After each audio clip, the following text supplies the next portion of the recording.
Vous écoutez Parlons IT, le podcast présenté par Inmac W Store, spécialiste de l'IT d'entreprise. Bonjour à tous, aujourd'hui nouvel épisode de Parlons IT, dédié cette fois-ci à la responsabilité sociale et environnementale des entreprises, dont on entend parler plus souvent avec l'acronyme RSE. Alors qu'est-ce que c'est concrètement que cette responsabilité ? Qu'est-ce qui est obligation légale et qu'est-ce qui relève du véritable engagement ? Mais surtout, comment s'engager avec un impact réel ? Autant de questions auxquelles il va nous falloir trouver des réponses. C'est pour ça que je reçois un panel d'experts pointus dans le domaine, à commencer par Isabelle Allegaert, directrice générale d'Inmac W Store. Bonjour Isabelle. Bonjour Thibaut. Je reçois aussi Gaëlle Dorso-Liénard, responsable des partenariats et du développement de la formation chez Les Déterminés, une association que vous nous présenterez au cours de ce podcast. Bonjour Gaëlle. Bonjour Thibaut, bonjour à tous. Et enfin Mathieu Sabin, Sustainability Country Manager France chez HP. Bonjour Mathieu. Bonjour Thibaut et bonjour à tout le monde. Alors pour parler de RSE, je vous propose de commencer par le sujet qui me semble être le plus courant lorsque l'on aborde cette thématique, c'est-à-dire l'environnement. Mathieu, je commence par vous. Il y a eu pas mal de changements législatifs en France et en Europe pour encadrer les obligations des entreprises en matière d'environnement. Où est-ce qu'on en est aujourd'hui ? Aujourd'hui, vous l'avez bien dit, on est dans un monde, et notamment en France d'ailleurs, où la quantité de régulation et de réglementation autour de la RSE, donc notamment les réglementations environnementales qui vont toucher toutes les industries au niveau de notre économie, est en plein boom. Donc on a eu, par exemple récemment, en 2020, la loi anti-gaspillage et économie circulaire qui tombait en février, qui a comporté plus de 130 articles autour de l'économie circulaire et du gaspillage, comme le nom l'indique. Et là, cette année, la France recommence avec une nouvelle batterie d'articles de loi, via la loi climat et résilience, qui fait suite à la Convention citoyenne, dont je pense que vous avez tous entendu parler. Et ça, en fait, même si la France se porte en fer de lance, on va dire, de l'Europe, par rapport au nombre de réglementations qui est produit et qui touche toutes les industries confondues, et notamment l'IT, c'est aussi un symbole que l'Europe aussi bouge en entier sur ces réglementations-là. On a par exemple le Green Deal au niveau européen qui tombe et qui va aussi imposer de nombreuses réglementations à tous les ressortissants de l'Union européenne sur les critères environnementaux que devront respecter les entreprises, que ce soit dans l'éco-conception, l'information aux consommateurs, le type d'information qu'on donne aussi aux consommateurs pour éviter tout ce qui va être déclaration un peu trop ambitieuse, on va dire, mettre un cadre aussi à l'économie de demain et arriver en effet à baisser la facture environnementale liée à l'économie d'aujourd'hui. Donc on le voit bien avec ce que vous nous dites, le secteur public, que ce soit à l'échelle nationale ou à l'échelle européenne, est vraiment en train de réglementer cet environnement. Donc je me pose la question, mais est-ce qu'on peut vraiment parler de réel engagement des entreprises quand c'est la loi qui leur impose des actes, ou est-ce que pour justement pouvoir parler d'engagement, il faut aller encore plus loin ? Alors quelle est la position d'Inmac W Store à ce sujet, Isabelle ? Alors, ce qu'il faut voir, c'est que beaucoup d'entreprises ont eu des bonnes pratiques, des petits gestes. En dehors des lois, en fait, on ne savait pas marketer ou on ne savait pas répondre à des règlements, mais on avait déjà mis en place certaines choses. Inmac W Store, par exemple, ça fait au moins 14-15 ans, on travaille sur la réduction de consommation de papier, valoriser le recyclage, travailler sur l'économie circulaire, même si on ne le nommait pas de cette façon. On s'est structuré depuis quelques années parce que des règlements sont arrivés et on a commencé à écrire des chartes, à avoir un bilan environnemental, à avoir un code de développement durable. Le groupe Becheleux, auquel nous faisons partie, a un code de développement durable de 100 pages parce qu'on démontre à nos clients ce que nous sommes en train de faire aujourd'hui. En tant que partenaire technologique, on a des obligations d'experts et on doit rassurer nos clients sur tous ces sujets-là. Alors, vous nous posiez la question, faut-il aller encore plus loin ? En tout cas, ce qui est certain, c'est que on aura des engagements qui seront finalement, qui viendront naturellement si le premier engagement qui est donné par les dirigeants, par la direction de l'entreprise, ressemble à l'entreprise. Est-ce que ça nous correspond ? Est-ce que on répond à un ADN ? Est-ce que les collaborateurs se retrouvent dans cet ADN ? Alors Gaëlle, un élément qui a son importance, c'est votre parcours. Avant de faire partie de l'association Les Déterminés, vous avez été responsable marketing et communication d'une grande marque. Donc finalement, vous avez un peu les deux casquettes. Vous avez connu les deux mondes en matière de RSE. Et ce qu'on remarque, c'est qu'il est parfois difficile, d'ailleurs comme vient de le dire très justement Isabelle, il est parfois difficile pour les entreprises de communiquer ou en tout cas de savoir comment valoriser leur engagement. Quels sont vos conseils de deux natures pour mener d'abord des actions avec un impact réel et valoriser ça convenablement d'un point de vue communication ? Oui, alors en effet, c'est vrai qu'il est parfois difficile pour les entreprises de communiquer clairement sur leur engagement RSE. C'est sûr que pour des entreprises qui n'en faisaient pas du tout, le fait de faire un virage à 360 et de communiquer du jour au lendemain sur une grosse campagne de communication RSE, ça va passer difficilement. Moi, c'est vrai que le conseil que je pourrais donner, c'est de moins communiquer largement et fortement, mais de faire des petits pas progressifs, des actions concrètes qui sont possibles à mettre en place rapidement et de communiquer, mais uniquement là-dessus. Un autre conseil aussi également, c'est bien sûr au niveau des collaborateurs, c'est que, comme le disait Isabelle, c'est que ça doit faire partie de l'ADN de l'entreprise et les collaborateurs doivent adhérer à cet ADN et à cette campagne RSE. Typiquement, c'est vrai que si une entreprise veut s'engager dans le RSE, surtout on va dire au niveau écologique, et qu'à côté de ça, il y a un collaborateur qui s'amuse à imprimer tous les mails qu'il reçoit, voilà, là il y a un match qui ne se fait pas du tout. C'est un peu problématique. Voilà, je parle de vécu, hein, bien sûr. Donc c'est vrai que oui, il y a vraiment ce côté-là. Il faut que ce soit sur du long terme, il faut que ce soit valorisé, et les entreprises gagneront en légitimité si ce sont des actions petites mais concrètes et qui sont dans la durée, dans le temps. Alors Isabelle, Inmac WStore accompagne le développement de l'écosystème IT des entreprises. Est-ce que vous constatez une importance grandissante des enjeux environnementaux dans la manière dont vos clients pensent leur équipement IT ?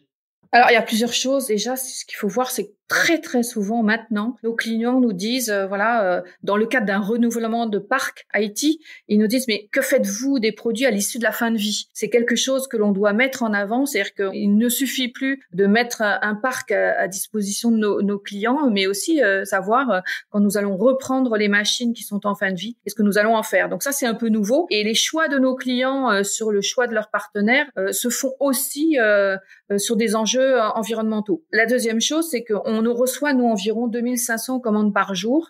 Et il était évident pour nous qu'à toutes les étapes du traitement de leurs commandes, c'est pas uniquement une saisie de commande, mais c'est derrière quel transporteur utiliser, comment on va envoyer les produits chez nos clients, de quelle façon on va mettre en place la dématérialisation de factures, énormément de choses qui font que à chaque étape de la gestion de leurs commandes et de la gestion, finalement, leur équipement à IT, on est capable d'avoir une réponse environnementale. Alors Mathieu, peut-être grosse responsabilité sur vos épaules parce qu'on va charger un petit peu d'exemplariser avec HP tout ce que Gaël et Isabelle viennent de nous dire.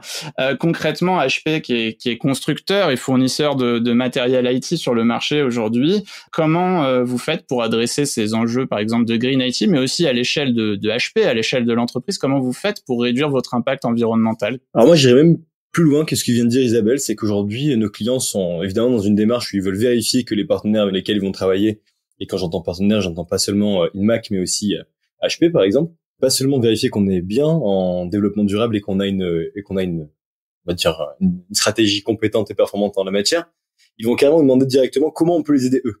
Quelles solutions leur apporter pour améliorer la situation de leur propre business, comment on va les aider à atteindre leurs propres objectifs, et comment, de par notre expertise dans le milieu, on va réussir à les accompagner sur une stratégie long terme, avec une croissance dégressive, on va dire, de leur impact environnemental. C'est plus seulement nos clients attendent d'avoir des informations de notre part, mais ils attendent des solutions, des services, des outils qui vont leur permettre de réussir à atteindre ces objectifs qui se doivent de se poser en tant que grande entreprise, mais aussi pour les petites PME même, ou les plus petites structures, qui commencent aussi à intégrer de plus en plus la RSE, pas seulement parce que c'est une obligation réglementaire, mais aussi très souvent, et très très souvent même, parce que ça fait partie de l'ADN maintenant de leurs employés. Leurs employés prennent conscience de l'urgence environnementale, de l'urgence écologique, et donc ils ont envie aussi de travailler pour une entreprise qui intègre ces valeurs-là au sein donc de son développement. Ouais, donc en plus d'une valeur commerciale, ça sert aussi à séduire et fidéliser des talents. Complètement, d'ailleurs. Parce qu'un argument de recrutement. Exactement, c'est un élément de recrutement, et d'ailleurs vous seriez étonné, par exemple, pour une petite anecdote, quand on va poser un poste en ligne lié à la RSE, par exemple, le nombre de candidatures qu'on reçoit versus un poste plus standard. Alors justement, comme on parle d'initiatives, peut-être que chez HP, on peut avoir un exemple d'initiative que vous avez développée à l'échelle du groupe. Oh, on a plein d'initiatives qui ont été développées à l'échelle du groupe, par exemple. On va avoir les... Bon, alors spécifiquement sur l'environnement. Oui, en effet. On va recadrer le débat parce que je pourrais en donner plein. Mais par exemple, rien que sur l'environnement, là, et pour recentrer un peu même en local, aujourd'hui, on a par exemple des campagnes de reforestation Donc on va en développer, je pense, prochainement en France. Il y a déjà en Espagne qui sont en train de se faire et bientôt en Italie. Et par exemple, rien que pour rester au niveau local, sur le marché qui s'appelle Europe du Sud. En fait, pourquoi on fait ces initiatives-là? Alors, beaucoup nous diront, oui, alors on plante des arbres, c'est du greenwashing, patati patata. Non, quand on arrive à travailler avec des ONG en local qui ont un vrai impact, qui savent vraiment identifier où il y a besoin de faire de la reforestation et comment ça peut contribuer à l'évolution de la biodiversité ou la protection des ressources, ça vaut le coup de s'y investir. Et là, par exemple, en Espagne, il y a eu une tempête il y a quelques années à Madrid qui a ravagé les parcs de Madrid. Il y a je sais plus combien de pourcentage des arbres qui sont tombés. Et aujourd'hui, HP s'est engagé auprès de la communauté madrilène pour replanter des arbres, par exemple, à ces endroits-là. Donc, ça fait partie des initiatives qu'on va entreprendre.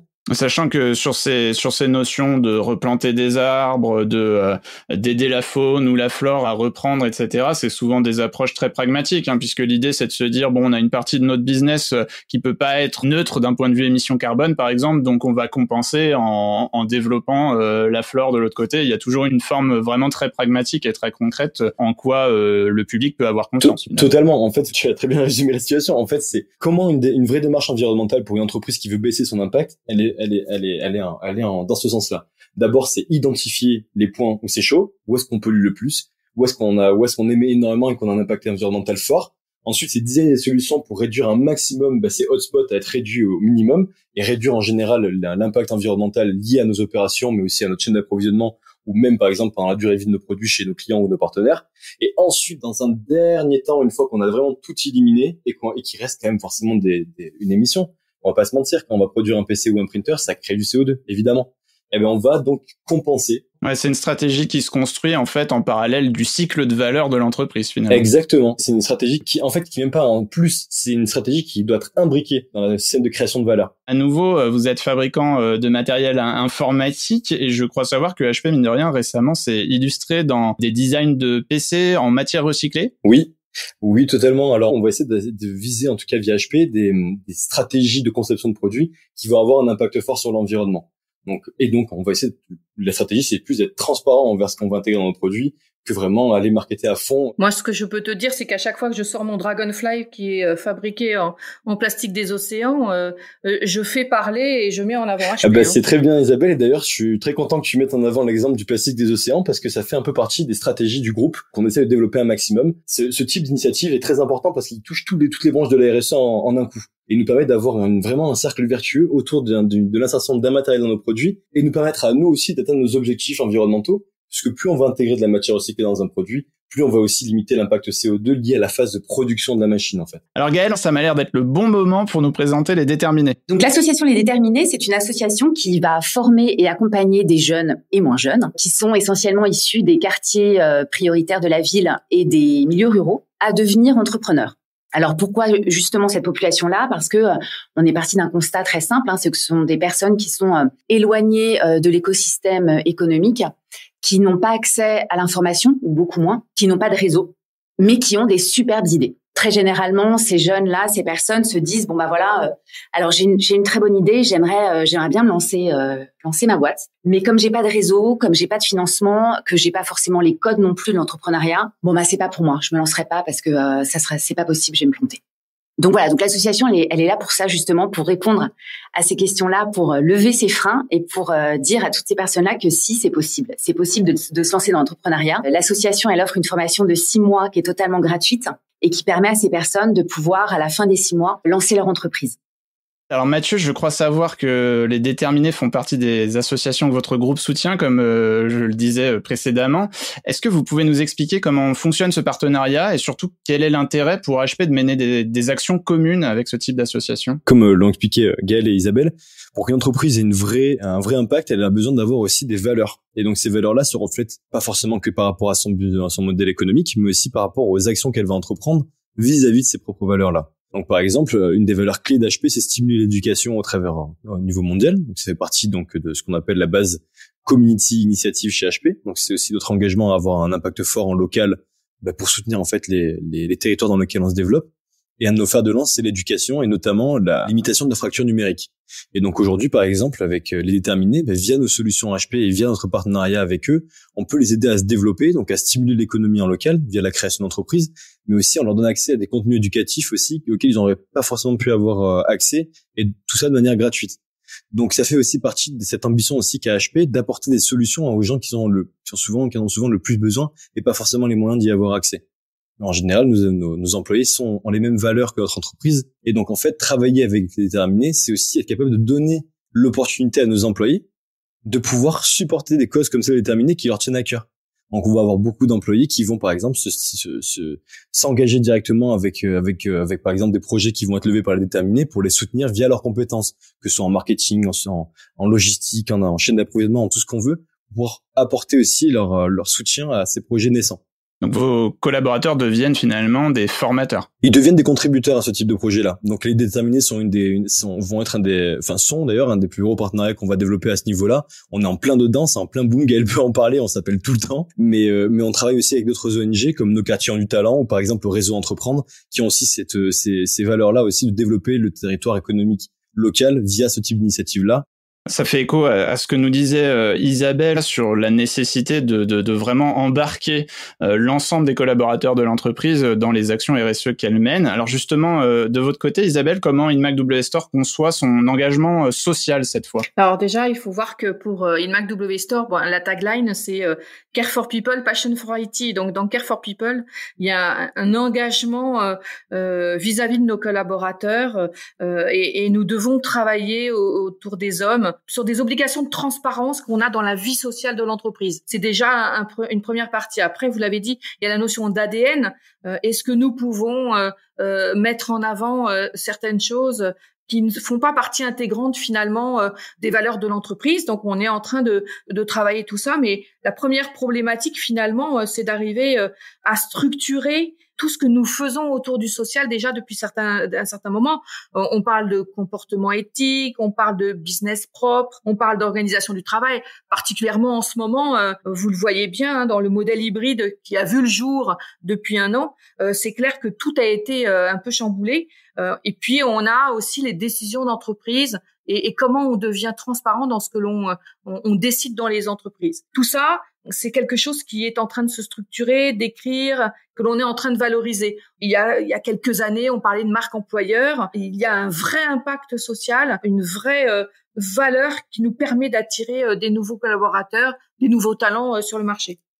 Est-ce que vous trouvez pas qu'aujourd'hui, il y a un battage médiatique qui est peut-être beaucoup plus fort autour de la question environnementale et que, de fait, les entreprises s'investissent moins dans leurs responsabilités sociales, tout bêtement?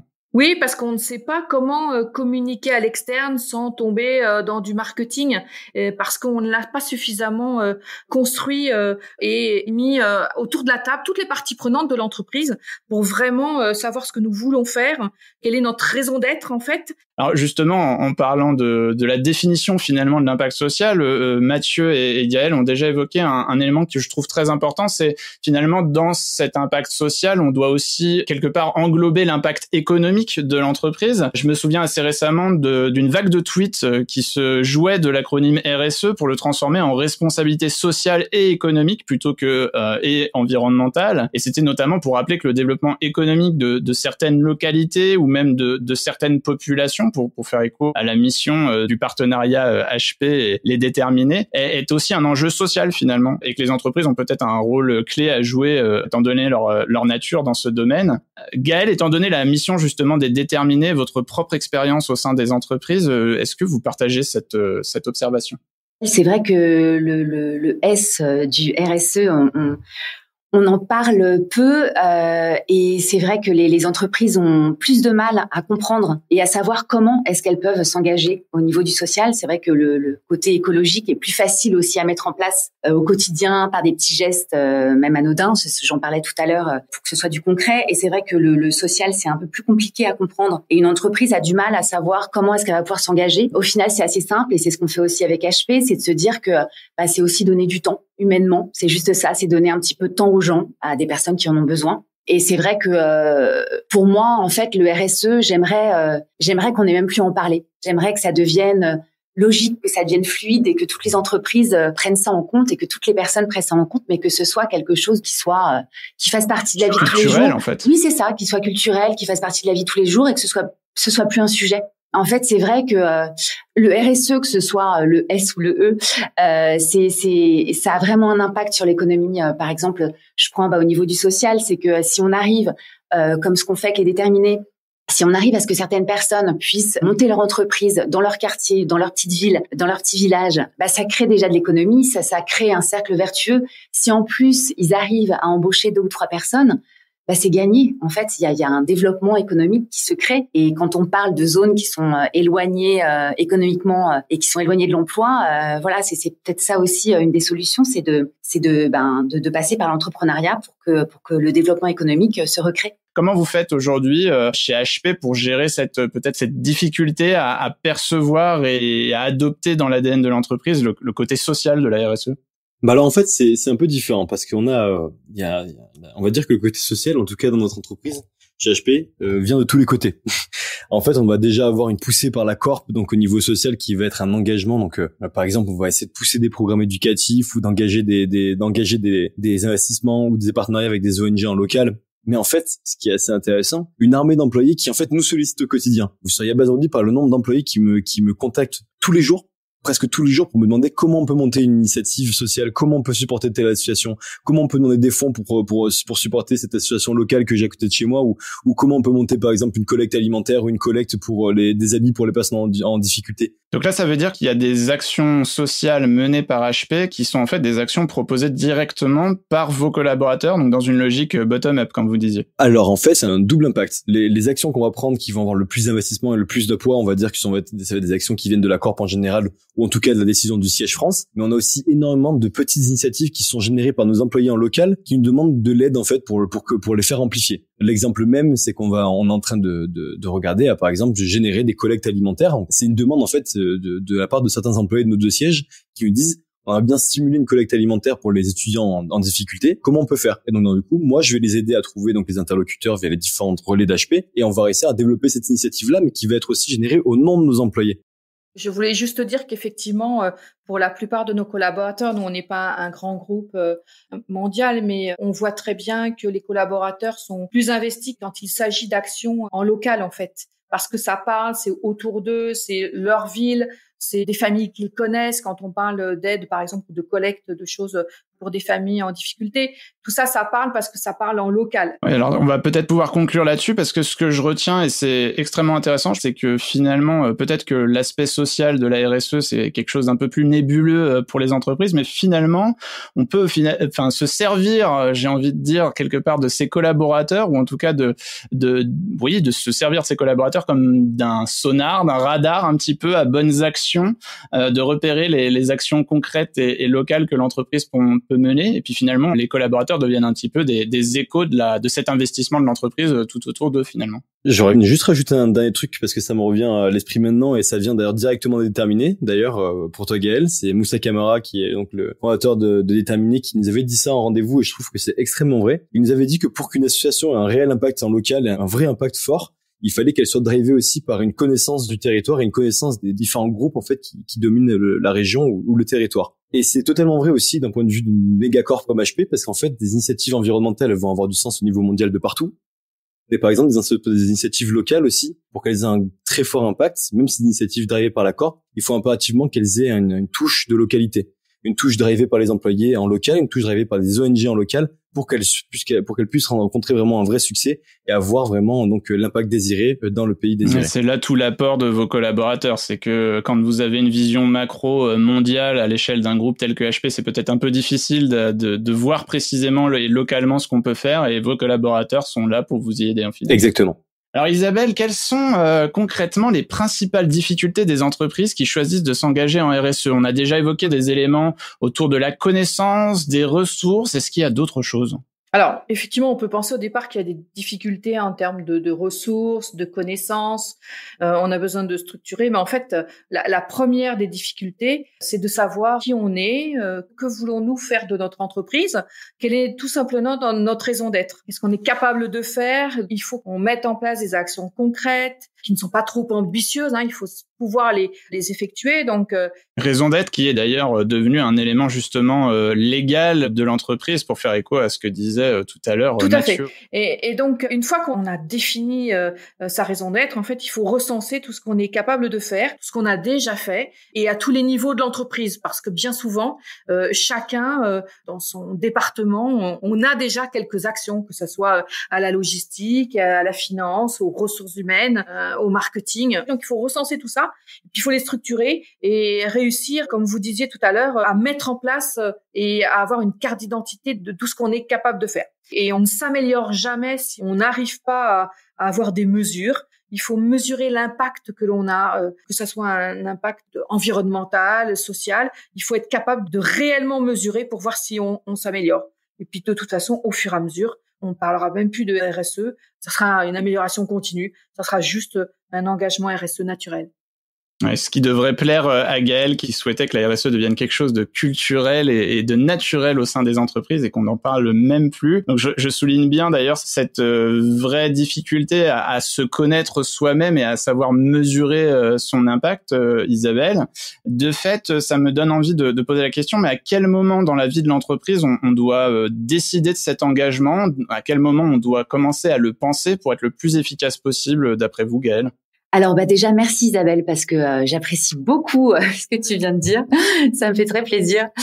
Moi j'ai envie de dire quand est-ce qu'il faut se lancer, le plus vite le mieux, parce qu'en fait la RSE, c'est vrai que comme le disait Isabelle, c'est plus compliqué de mettre ça en place quand l'entreprise est déjà là, a déjà son historique, a déjà son histoire, son ADN, ses valeurs. Donc ça prend plus de temps de trouver quelles sont les valeurs qui sont propres à l'entreprise, qu'est-ce qui va pouvoir plaire et comment est-ce qu'on va pouvoir embarquer aussi tous les collaborateurs dans cette démarche RSE.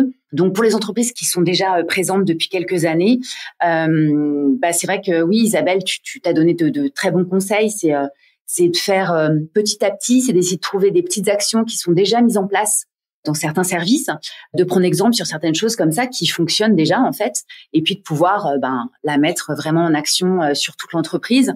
Donc surtout se dire voilà, on part petit, des petites actions qui sont faciles à mettre en place, que tout le monde va pouvoir aussi mettre en place facilement, parce que pour les collaborateurs c'est pareil, c'est aussi un changement.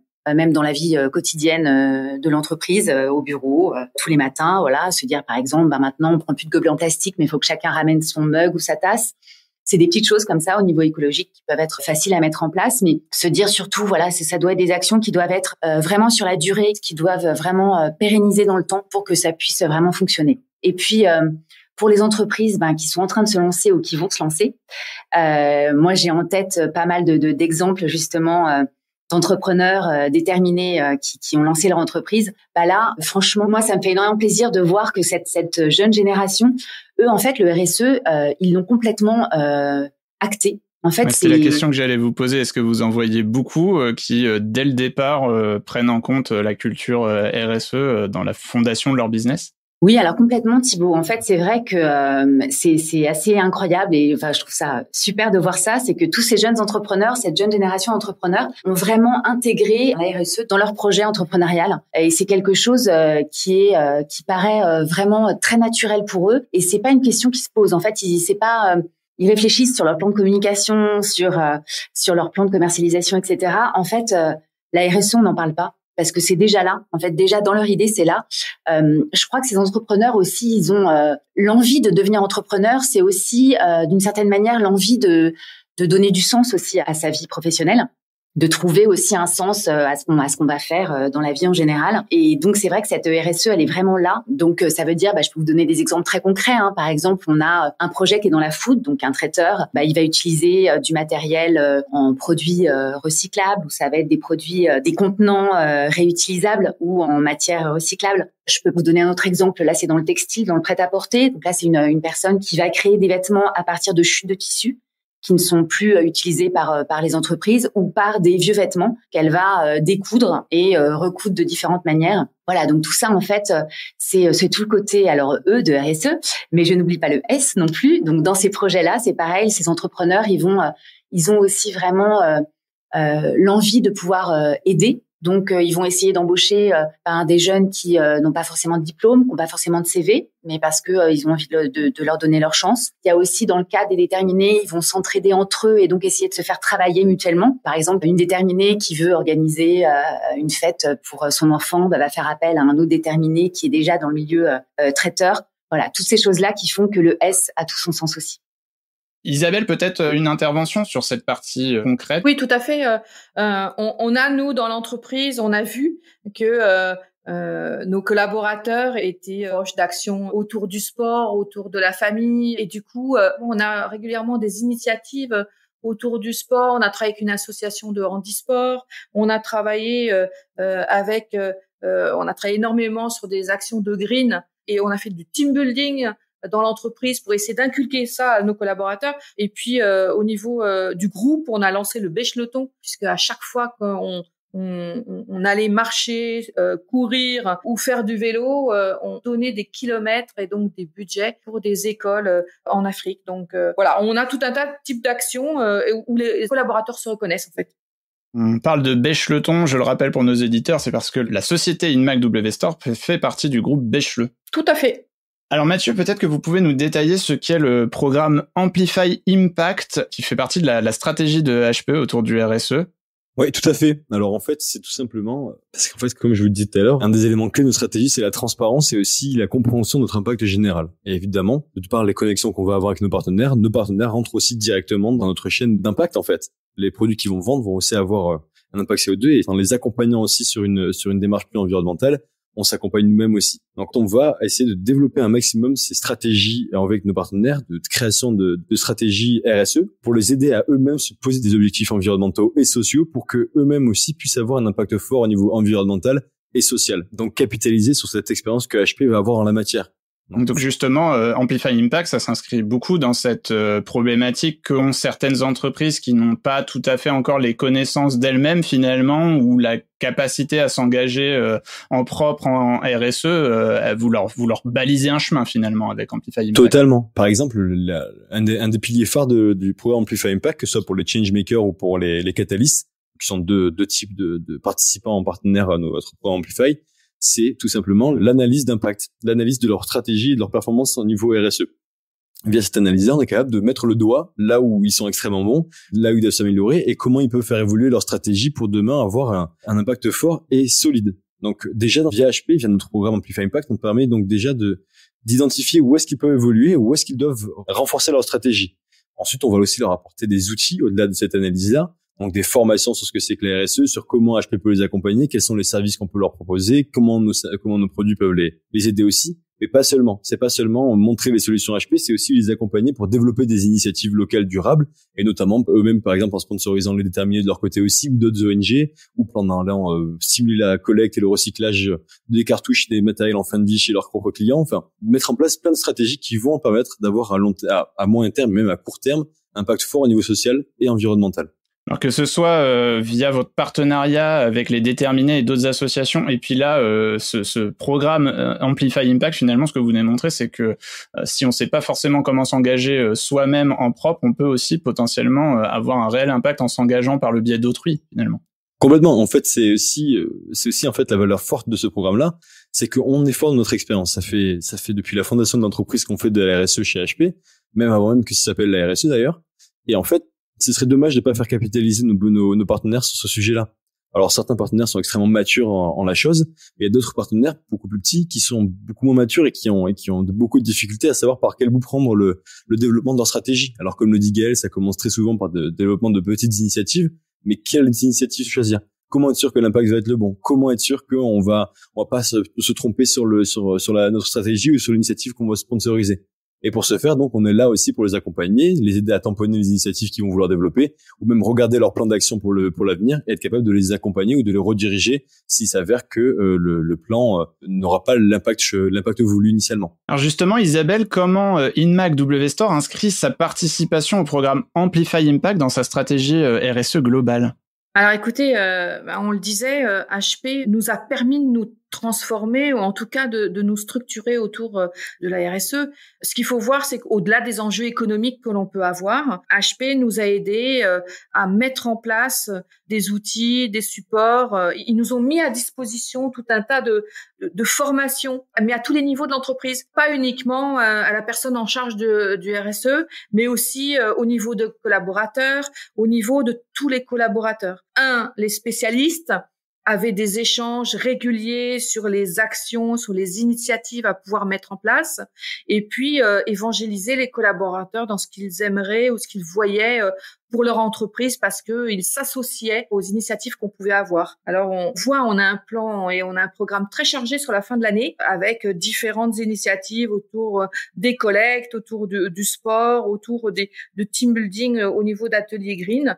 C'est très bien car ils nous ont vraiment permis de nous organiser et de faire en sorte que tout le monde soit associé à toutes les initiatives et pas uniquement quelques personnes de ça et là dans l'entreprise. Donc vous confirmez que pour engager sa participation RSE quand on doit faire cette transformation-là et qu'on l'a pas pensé initialement, ça peut être une bonne idée, entre guillemets, de s'investir par le biais d'autrui finalement, et donc de connaître l'impact que vos partenaires ont d'un point de vue RSE et de s'y associer. Exactement. Il nous permet aussi de nous benchmarker par rapport presque à nos compétiteurs, entre guillemets, mais savoir comment on se positionne. Et comme de plus en plus les entreprises, nos clients, nous demandent quelle typologie d'action et comment on mesure l'impact RSE, ça nous permet aussi d'être plus percutant en termes de réponse client. Ça apporte de la crédibilité à votre réponse. Tout à fait. Alors, on voit qu'il y a un gros enjeu sur la capacité à mesurer son impact. Aujourd'hui, comment on fait pour mesurer un impact, que ce soit dans le social ou dans l'environnemental, et surtout, comment on fait pour être transparent de ce point de vue-là? Qui c'est qui va vérifier ces données? Alors, on est transparent sur plein de points, en fait. Et souvent, c'est quelque chose qui est assez challenging, la transparence, puisque ça demande de mettre en place beaucoup de métriques de mesure. Alors, d'un point de vue environnemental, généralement, on s'est tous calqués sur l'impact équivalent carbone. Par exemple, nous, on va calculer l'impact de nos produits en phase d'utilisation, en phase de production, en phase de transport. On va aussi calculer le coût de l'impact environnemental de nos opérations, ceux de nos fournisseurs, ceux de nos partenaires, ceux de nos clients par rapport à leur utilisation des produits. On calcule énormément d'impacts environnementaux liés à nos opérations, nos produits et tout ce qui peut être lié de près ou de loin à HP et la façon dont on fait du business. Évidemment, on va déclarer ces impacts CO2 via donc des méthodologies. Donc, par exemple, nous, c'est le Greenhouse Gas Protocol qu'on va utiliser pour vérifier donc ces impacts CO2, et on va les déclarer aussi à d'autres organismes, comme par exemple le Carbon Disclosure Project ou autres organismes qui vont vérifier aussi comment on a déclaré ces impacts. Donc, selon les engagements, en fait, il y a des sortes de tiers de confiance finalement qui se posent comme validants de vos données, de vos mesures. Totalement. Alors, parce qu'évidemment, on serait gentil, HP, de dire qu'on a une stratégie en RSE qui est extrêmement bonne. Mais tant que c'est pas validé par un des organismes extérieurs qui vont avoir un avis très objectif sur la chose et qui vont nous comparer à nos pairs, ça n'a pas forcément énormément de valeur. Donc on est obligé, et on le fait volontairement d'ailleurs, on se fait évaluer par énormément d'organismes de notation extra-financière, de ESG, pour pouvoir certifier que la performance de nos initiatives est là en fait, qu'on a vraiment un impact fort et que la stratégie qu'on a adoptée est la bonne et qu'on va dans la bonne direction. Donc évidemment, on va tabler par exemple sur des organismes comme le Carbon Disclosure Project par rapport à l'impact environnemental. On va pouvoir aussi tabler sur des organismes comme Know the Chain sur la partie responsabilité des droits de l'homme, sur la chaîne d'approvisionnement. On va pouvoir tabler sur plein de métriques d'évaluation qui permettent aussi à nos parties prenantes de voir objectivement que la direction d'HP est la bonne. Je rajouterais finalement que connaître les autres, c'est sagesse, et se connaître soi-même, c'est sagesse supérieure. Et c'est Lao Tse qui disait ça. Alors j'imagine qu'il n'avait pas du tout anticipé d'être cité dans un podcast sur la RSE des entreprises. Mais à vous écouter tout au long de ce podcast, on a bien compris qu'un des enjeux majeurs finalement pour s'investir en RSE de manière impactante, réaliste, c'est d'avoir d'abord une bonne connaissance de soi, de savoir ce qu'on peut réaliser à l'échelle locale et peut-être à de plus grande échelle ensuite, mais aussi du coup de connaître les autres et notamment ses partenaires pour savoir comment on peut les impliquer, ou nos collaborateurs d'ailleurs, dans ces projets RSE. Merci à tous les trois de m'avoir accompagné sur cet épisode de Parlons IT. J'espère que l'expérience a été enrichissante. Je vous souhaite à tous une bonne continuation dans cet élan collectif et à tous nos auditeurs, je dis à bientôt pour un nouvel épisode de Parlons IT.